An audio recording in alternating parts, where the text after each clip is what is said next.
Just like that, we are live, folks. Man, everybody out there, you know me, Tom Owens, from the HAMMERFIST podcast, MMAFightpass.com. And hey, I told you we're still new with this virtual podcast and going live in the technology part. I'm still learning, man. But we did work it out. And man, I got a special guest today, guys. He doesn't really need an introduction, but I got Chris Beast Boy Barnett joining us. And man, this is special for me.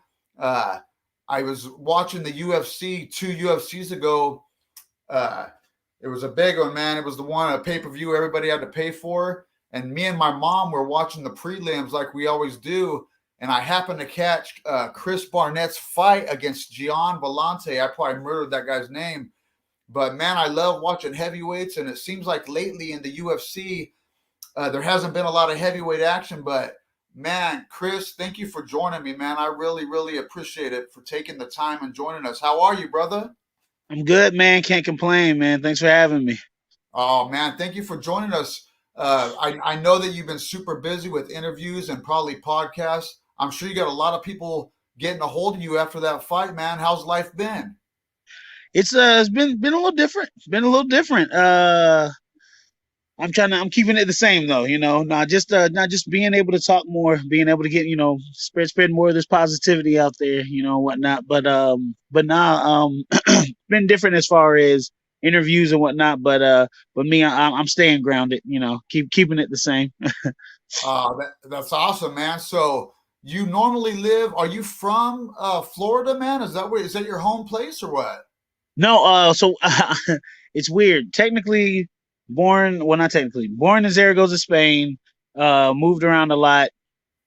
Went to elementary, middle school, high school in Georgia.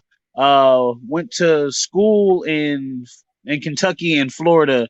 Florida. Once I was down there for about 12 years. Florida, I'll say, like made me grow up. Like, you know what I mean? Florida, you're gonna grow up quick down there. But then yeah, then Georgia sucked me back in. So now that's where I'm back at. I'm back in Athens, Georgia.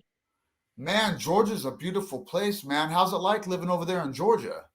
Oh, that's pretty much what you just said, dude. I'm here in Athens, Georgia, which is the home of the Bulldogs, and them being number one in the nation. The town is flourishing. With black and red pride. But no, it's beautiful out this way. Dude. Like the mountains. You drive up like about an hour and 45. You can see the mountains and whatnot. We got the fall leaves. They're coming in and whatnot, different colors and whatnot. But no, yeah, it's nice out here. Man, so over there, the leaves, I bet you right now they're turning all the different colors, man. It's got to be beautiful. Is it like a fall type atmosphere? Yeah, dude. Like the pictures you see of like the yellow, the orange, the red, the brown leaves and whatnot. Like that's literally what's going on right now. Give it about another month and they'll all be gone. But yeah, no, it's the little pretty pictures you see in the little calendars and whatnot right now. That's awesome. Well, man, I've done a little bit of traveling. One time I took a trip to Brazil back when they used to have the IBJJF World Championships Oh, there. nice. Yeah, and we were training under a coach. He's a Brazilian named Chinguina, and he let me and one of my training partners travel to Rio de Janeiro, a town called Barra da Tijuca. It's where the main Gracie Barra gym was, and we stayed there for a month, and we got to compete. But man, we stopped in Florida though on the way over there, and Florida is a trippy type of a place. I can't imagine living there. Like you said, you'll grow. Yeah, you said you'll grow up quick over there, man. So you were in Tampa, Florida? Yeah, I was right there. Like literally, I say anything that could happen to somebody happened to me in Florida, man. I had a gun pulled out on me one time. I had a machete pulled out on me during a basketball game. My car got stolen down there. I had like like anything that could have happened to you wrong happened to me down there. But makes you grow up quick. You learn, hey, let me go ahead and put a lock on this car. Let me not do this. Certain things. But yeah, Tampa was who. Tampa make you grow up quick. I bet, man. So, man, dude, I did a little bit of research on you, and then I also heard the commentators talking about you. And not like all mixed martial artists, but it sounded like to me that when you were a young man and growing up, that you were training Taekwondo. Was that the first martial art that you started with? Yeah, between that and then having an older brother, those are my two martial arts I learned. But now, yeah, the Taekwondo definitely. That was that's always going to be right here in heart. I started that when I was 4, and then yeah, even when we move around, we'd always find a new school or whatever. But yeah, Taekwondo definitely. That's one thing that always helped me stand out in other sports was because I had that Taekwondo background, whether it be wrestling, just from the different bases and stances and stuff in Taekwondo. But yeah, Taekwondo is always that was my number one love. Here where I'm at, I'm here in Visalia, California. It's in the Central Valley, and back when I was a young man, that was a big thing over here. Was Taekwondo? There was hardly any jujitsu schools. It was wrestling, like Shotokan karate, Goju karate, but Taekwondo was very big.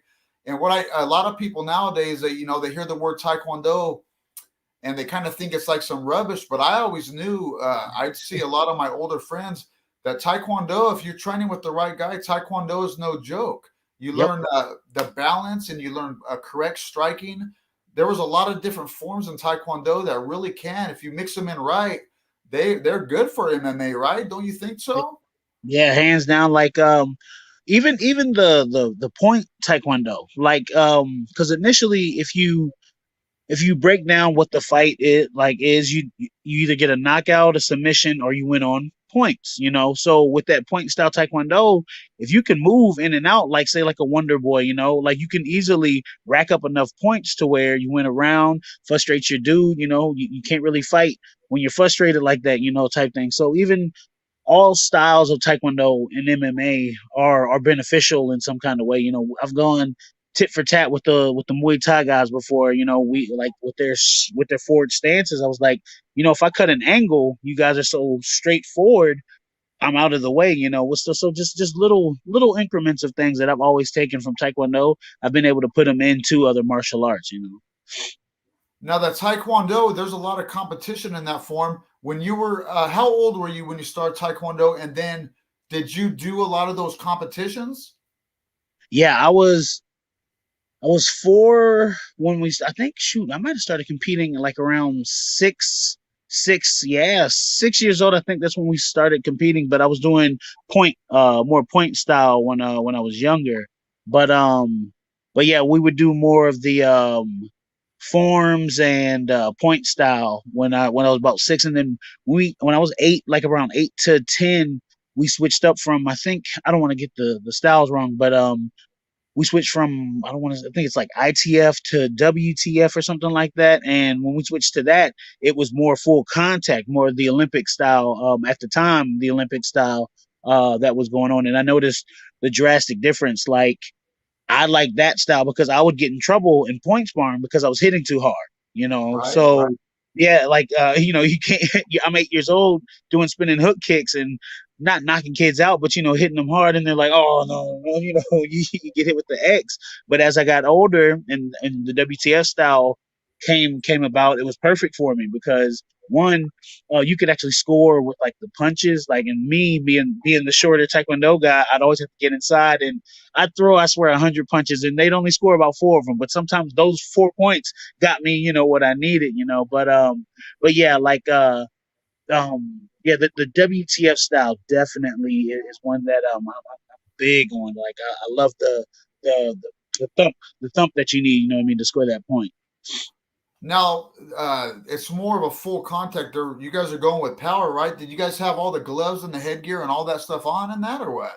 No, with the WTF style, we like the way they used to do it before they got the I think it's called like the dado system or something. Like you score now and like the pressure registers or whatever. We had on those little shin guards and Yeah. little hand things, and that was pretty much it. And the chest protectors and the headgear. But yeah, no gloves, no. I know the point style. We had the little footy boot little things Right. on, but the WTF style was that it was that little thin shin guard and those little thin glove things, chest protector and a helmet, mouthpiece. And let's go. Man, that's really something else. Now, it sounds like you did that for quite a few years. Did you mix in wrestling during the same time of that, or did the wrestling come down the road? The wrestling came down the road actually. So my brother was taking off in Taekwondo. If you Google him, Curtis Barnett, like AAU team captain, whole bunch of accolades in Taekwondo. And me, like we we're a not a show me kind of family, but my dad did this. Oh shoot, my mom ran around like the our entire county. You know what I mean? So she was in the paper for this. Kurt, my brother, he was in the paper for that for Taekwondo. I couldn't compete with this Taekwondo just because he was just that good. Like there, I was just like, you know what? So I actually started picking up football and stuff too. So that started taking up time. Then I picked up wrestling my sophomore year in high school, and I was good. I was just good because of that Taekwondo base. Like, with some of the one steps and stuff you do in Taekwondo, the takedowns and stuff, I was able to apply that. So I started actually taking off in wrestling. So I was like, well, he can have Taekwondo. I'll do the wrestling. And that's pretty much Oh, what happened there. But I would always, go back to at least the stretching or some form of Taekwondo just to make sure, you don't lose that flexibility. Being a heavyweight and having flexibility in wrestling, huge, huge, huge, huge benefit. yes, it seems like it was. So when you were wrestling, was it freestyle? Was it Greco, or was it folk wrestling, or a It mixture? was was it Scholastic, the high school wrestling, pretty much what you see in the college style wrestling now. So um, we did a couple of freestyle and Greco tournaments over the summers, and whatnot. But yeah, no, it was the I guess what yeah Olympic, pretty much what you would see in there, or college wrestling style. So a good little mixture. And it seems like, when I was watching your last fight, you've got a flexibility and a movement that a lot of heavyweights just don't have. And what I was real cool, man, that I watched out that I just thought was tremendous is that when you came out, you had like a little dance coming out. Now, Yeah. not only was that really awesome for the crowd, but I go, you know what? That's a beautiful warm up this guy's doing when he's coming out. He's doing this dance, but I go, when he gets in the cage though, he's going to be warmed up and ready to go. Do you do that in all your fights?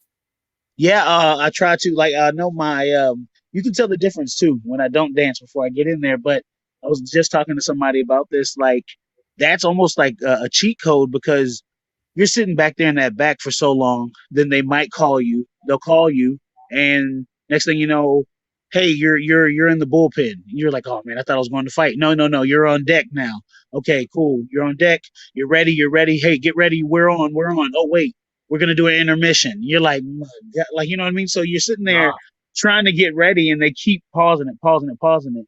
What I found out with that dancing, not only does the heart rate get up, I start sweating. You know what I mean? yes. Then it just it once you get the crowd to get behind you, me personally, I can feel that energy. So that helps it out even more. But literally, all that waiting in the back, that hurry up and waiting you have to do, by the time you walk out, you're like, oh God, I'm cold. A lot of guys jog out. You know what I mean? Some of them jog out, but that's too fast. Me, you get a good dancing in, you get all your limbs moving and whatnot, then you're literally warmed up and ready to go. Especially when you're red corner and you get to come out the second person.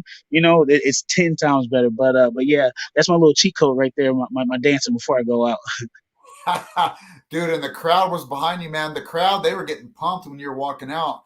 Now, is that your first UFC fight, or had you been in UFC already a few times? I had one in, what was it, May 22nd. I had to fight Ben Rothwell Oh, on 8 days notice.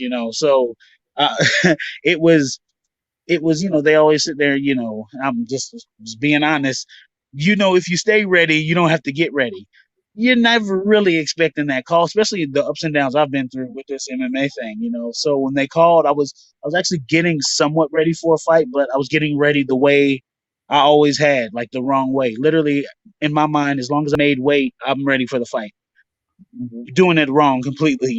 But you could tell the difference between this last fight and my first fight. Like, I was able to get ready. I had a camp. I had my coaches. I had this. I had that.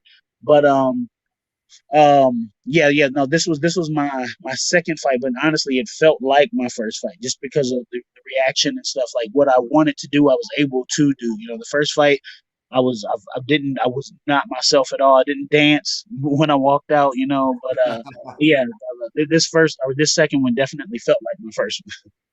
Yeah. So, hey, and Ben Rothwell, man, he's no joke. That's an OG in Yeah, the. you know, That's a real OG. Now, before the UFC, what organizations were you fighting in? man, I've been every. I was I was funny. We were just talking about one. It was a small one. I don't even remember the name of it, but there was literally a pit bull show before we got out there. So like they they had the A cage pit bull set up. fight with the dogs? No, yeah, the dogs weren't fighting. There was a show. Like they were just showing the Oh, dogs off. But yeah, so like they had this pit bull show, and then they had to clean up a little bit, and then yeah. we fought next. You know, but I'll say the bigger organizations was I think XFC was my first pro organization. Um, what was that? There was a small one in Pennsylvania that I fought for. Then Road FC. I fought for. I think it's One FC now, but when I fought for them, they were Martial Combat. Yes. Um, I fought in Ryzen. Shoot. IGF. Island fights. Island fights. Those I had a lot of good fights with Island fights. That's Roy Jones Jr.'s Oh, promotion in Florida.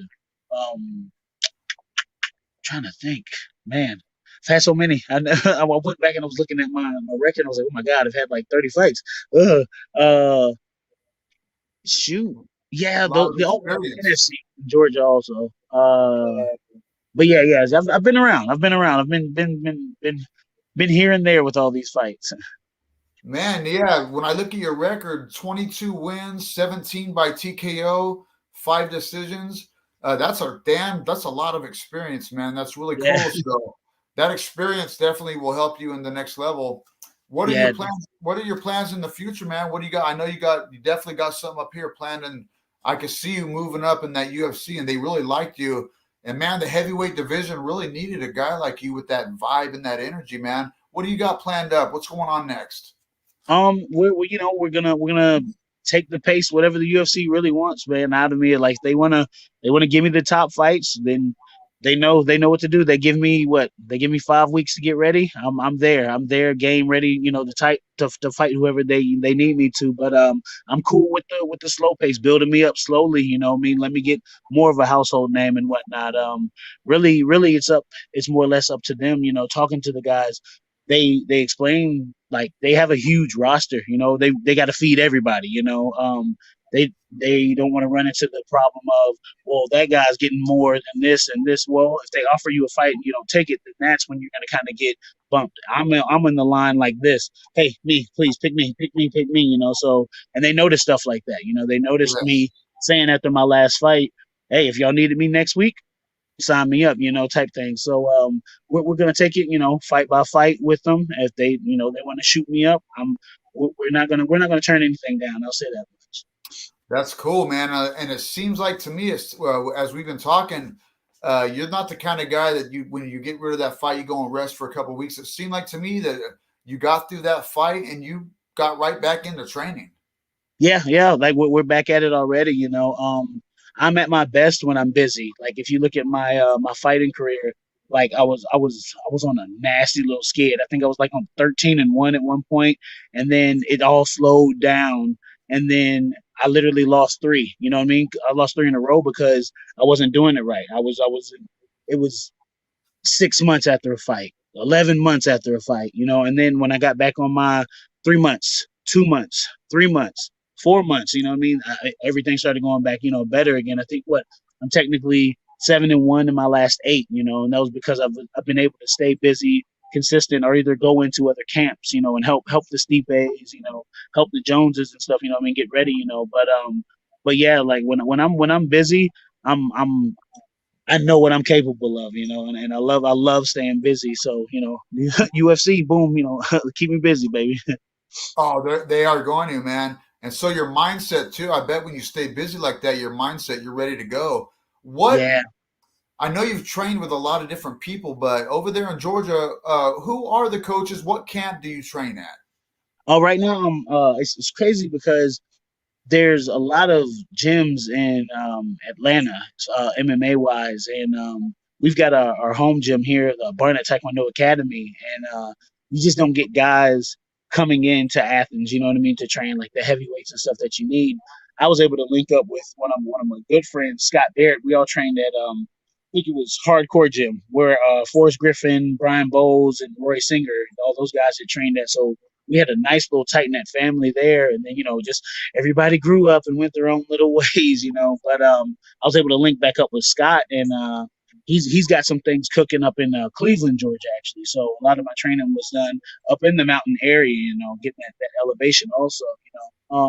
So yeah, Scott Barrett came through. That's a heavyweight right there. It was perfect, and literally it could have just been me and him, but we were Yeah. able to go to the knuckle ups in Atlanta and stuff like that, and get a bunch of good training partners in. But yeah, right now it's more or less I'll bounce around to where I have to go, and there's no set home yet for me, but hopefully soon we'll have something in around the Cleveland area that people can flock to. We had a guy named Cody Beck from Arkansas. He came in to for this last camp and helped out. So now that the name's kind of buzzing out there, I got guys that actually are willing to come in, and help out. And we're working on getting little rooms and boards and stuff like that. You know what I mean, to help them accommodate and whatnot. Man, that's cool. And I heard you Stipe, and then a guy that I really used to look up to was Forrest Griffin. So you actually got to hang out with Forrest and train with him? Yeah, he was actually one of the OGs at that hardcore gym, and then they I don't know, like the the fight scene there just kind of started to dwindle out really, and they got more oriented to like family and kids, which by all means, that's where it's at, but yeah, so like he was there, like it was crazy to see what we had. Like you had Todd Duffy, you know what I mean, in there. So we had Yes. like the it was a gym that people were coming to get better, and you had all these top guys in there. Plus, like between Adam and Roy, like picking their brains of knowledge, dude, it was always great because they had been there. Adam as the coach, Roy as the fighter, So you got those two that you can pick their brains. When Forrest was always busy, he would pop and show up, when he could. But after he won that, he was pretty much out in Vegas for the most part, getting his training out there. But the Duffys and stuff like that. Yeah, this dude Nick Smiley, he was like 6'9", crazy boxer. Like the element was beautiful over there. Getting to see where you were at technically. When Duffy comes in and punches you, you're like, okay, I need to work a little bit harder. You know what I mean? But yeah, no, like that element was beautiful. Yeah, Forrest Griffin, he's a serious individual. You said Yes. Roy. Are you talking about Roy McDonald? No, Roy Singer. Roy Singer. Oh, okay. Another Yeah, OG Tough there. Season 3, I think. Oh, that's cool, man. That is so cool. Also, one thing you said that I really admire, because where I live and where I used to fight, we're just an hour or two away from the Sequoia Mountains, and I noticed that once you get above 5,000 feet, that water level in your lungs changes, and the breathing is different, and the running, everything you do up there. When you can do that kind of training, then you come back down below the elevation, it definitely does something for your Yeah, cardio. you notice the difference. Like I would notice training up in Cleveland with Scott, and then when I'd had my sparring days back in Athens, just that little bit of a difference. You're like, wow, wait a minute, like that was 5 minutes, guys. Come on, keep the clock going, just keep it going. Yeah, that air, that altitude, just a little bit is different. Like Yes. I really felt the difference one time when I was in New Mexico, man, like I I didn't believe it, and holy moly, I was kept blaming it on jet lag. They were like, Chris, it wasn't that long of a flight for you to feel like that. I was like, no, something ain't right, and they were like, it's the elevation. I was like, no, I don't Yes. believe in that, but no, it was. Yeah, it definitely will do something for you. Now, one thing I like to do on here, man, I'm so thankful you came on, but I get to work with a lot of these youngsters, and there's a lot of our fans or youngsters that are coming up in the fight game. They're amateurs. Mhm. What advice from a guy like you? You've got this experience. What advice would you give to these young bucks that want to get to the next level? what is some main advice that you could tell these guys that to make them work harder, maybe eat smarter, and train right to get to the next level? Stay humble. Never feel you're bigger than what you actually are, because there's a lot of hungry lions out there, and I've heard promoters say it to me. You can be replaced, you know. But honestly, believe in yourself. Like, I'm just now getting to the UFC, and I've been in this game 12 years or whatever, you know. So I never stopped believing. But I also had a good team behind me, my family, you know, my lady. Like, I've always had a squad that they never pushed. Like, they were like, hey, you know, I've had folks that weren't a part of my group tell me stop. I've had people be like, hey man, I don't know if you should. When I went on that 3-fight skid, they're like, oh, we don't know if this is for you. But I always had that other side. Yo, it happens. Yo, watch what happens at your next one. You know what I mean? So falling back to believing on yourself, like, for real, you at the end of the day, that person in the mirror is who you honestly have to talk to and figure out what's going on, because that's what you're gonna have to listen to it, you know. But but yeah, that'd be my biggest thing, is honestly don't give up. Like, there's literally every door is gonna get slammed in your face unless you come out doing double backflips and making, you know, you have to be different somehow. There's so many cookie cutter fighters out there now. You know, you have to be different in some way, whether it's your fighting style, whether you're finishing fights a certain way, whether you're doing something. I'm not saying antics in a way, you know, but you have to bring something to the table. And a lot of people are bringing turkey. Everybody's brought turkey. Everybody's brought this. Me, I'm mixing turkey with this, and that, mashed potatoes. Nobody's had that, you know, type of mixture yet. So you have to bring something different, you know, to the table. But and surrounding yourself around people, I'll say, that are better than you. You can never be the best in your gym.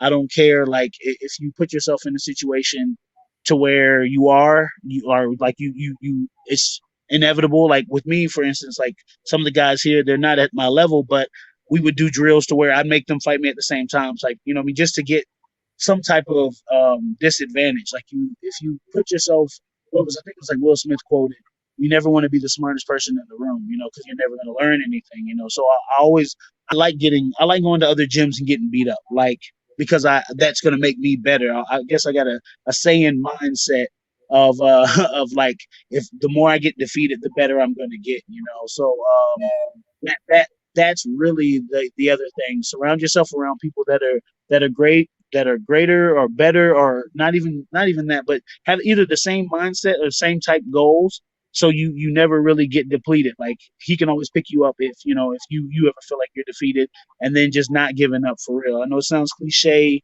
and everything, but that one right there is looking at yourself and being like, hey, you got this.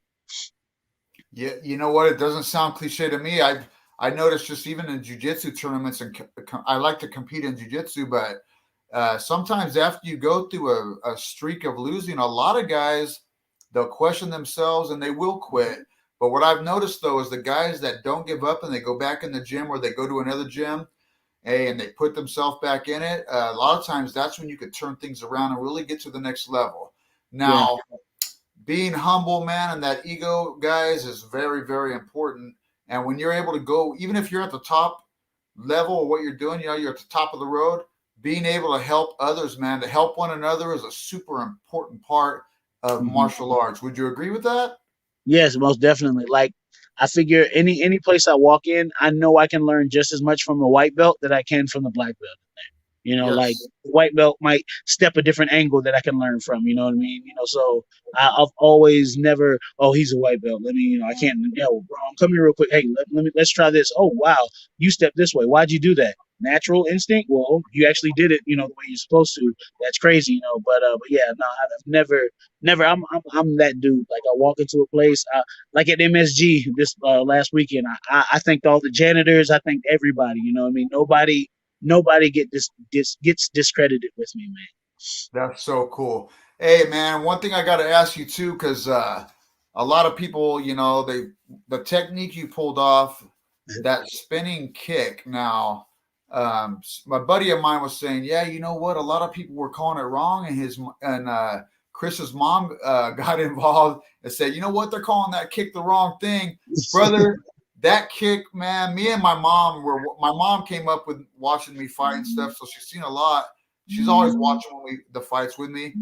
Uh, we thought it was beautiful. But tell me, what is the name of that technique? What would you call it? Okay, in Taekwondo, it's a spinning hook kick because especially like at the end, my leg whipped. In capoeira, I forgot the exact name, but spinning wheel kick would be it because my hand did hit the ground. In Taekwondo, technically your hand can't touch the ground, or like you won't get the point. So between capoeira and taekwondo, boom, I did them both. And technically, when it comes to the spinning techniques in each, the same momentum and movement are needed. So both can take credit. Hey, that was so cool, man. I'm serious. The whole fight was beautiful, and just your mobility and the movement, and also what I liked is right away after that fight ended, you went to the guy and you had extreme respect for him. Seemed like a pretty cool guy. I don't know him personal, Yeah, but yeah, yeah, no, yeah, yeah. right. John's awesome. He's yeah, a Hey, party and his dude. Yeah, coaches awesome. too, man. You guys went to the coaches and shook hands and everything. I really respect that, bro. That's why I think I got a vibe with you that I got you on the show. I go, man, this guy is going to be really really cool. So, man, you know what? The time is we're both busy today. You got more training today, I believe. Yeah, yeah. I got some. We got my aquatics training tonight. My favorite style. I love being in the water training. Yeah, that's another secret. No, but yeah, no, we got some light stuff. That we're working on with that. But yeah, yeah, a little bit later. Can't wait, man. Aquatics training is no joke. Some of my guys they do water polo on top of their jujitsu. Mm-hmm. Just there's a running, man. You can do whatever you want. The training, the running, the wrestling, the jiu-jitsu. But there is something about being in that water, your core, your legs, your breathing. Everything, It's so good. everything. It's so good, man. Yeah, I've always equated it to like when you're in that cage. It's the same thing as being in the deep end. You can either drown or you can fight. You know what I mean? So so it like you put those two and two side by side, man. It's really the same thing. That's awesome, man. Well, we're about that time, bro. Man, I really, really thank you for holding out. Guys, I told you the technology this last couple of days, man, it's been something crazy, man. But this guy, a lot of people would have said, you know what, he's not getting it right. But hey, Chris, hey, man, you held in there, man, and we made it work, dude. I can't thank you enough for that. A lot of my friends, because I changed the time, I'll post this, and a lot of people are going to watch it later. But I Okay, have so many fans, man. They were so happy that I was getting you on the show. Hey, man, awesome. maybe I can get you on the show again, and we'll talk. We'll talk again another time. I can't wait to see your next fight, bro. I hope everything in life with your family and your training partners and coaches goes great for you. And man, dude, I just wish I hope you have a great life and everything that you do goes good for you. And I just want to thank you one more time for coming on our show. And man, I hope you have a great life, dude, and just do everything that you want to do. That mindset, man, when you put your mind to something, guys, he ain't joking around. A lot of people don't understand that. You can do whatever you want with this thing, man. It can Yes, be bad or it can be good. You can fall into a bad track or you stay positive and you get to that next level. So, hey, absolutely. brother, you have a great day, man. I will be talking to you again soon, man. I just hope everything that you plan on doing goes good for you. And we're going to end it right there, bro. So I thank you again, Chris. And you have a wonderful day, my brother. Awesome, man. Respect. I appreciate it. Thank you so Yes, much for I having me. respect you as well, bro. I'll talk to you soon, man. Everybody All right. out there, thanks for joining MMA Fight Pass Hammer Fist podcast. We'll see you soon. Have a good day, bro.